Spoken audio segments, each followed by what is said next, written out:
Aujourd'hui, je vous emmène sur mon bateau imaginaire, direction la rue Ganterie.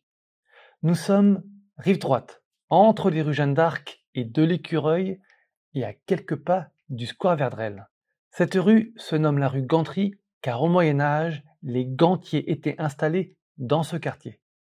Les gantiers sont bien évidemment les fabricants de gants.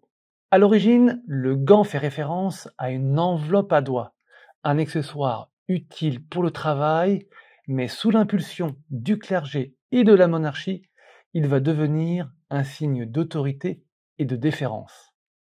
Au Moyen-Âge, il prend même une valeur juridique pour sceller une donation, voire symboliser l'acte d'échange. Et c'est justement au Moyen-Âge que les gantiers vont apparaître, ou plutôt leur corporation. En effet, c'est le livre des métiers rédigé par Étienne Boulot en 1268 à la demande de Louis XI qui va servir de point de départ des corporations de gantiers qui se créent à Paris, à Tours, à Grasse et à Rouen.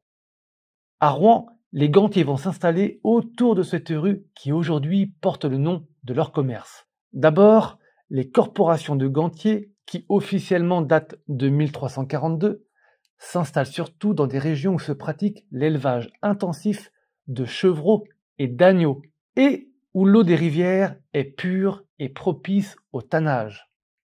C'est ainsi que des lieux comme Saint-Junien, dans le Massif central, Millau, dans le Dauphiné, ou Côte-Bec-en-Caux, ville voisine de Rouen, vont accueillir les gantiers.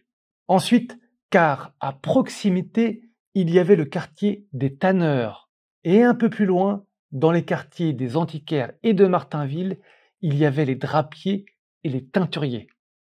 À cette époque, Rouen était réputé pour la fabrication de draps de qualité à base de laine d'agneau.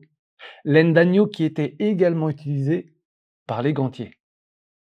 Aujourd'hui, les gantiers et leurs ateliers ont totalement disparu, mais quelques bâtiments méritent le détour, comme au numéro 34. Jetez un coup d'œil à cette jolie petite cour de l'hôtel Le Vieux Carré. Chaque après-midi, vous pouvez vous y arrêter pour prendre un verre. Et oui, car l'hôtel fait aussi salon de thé.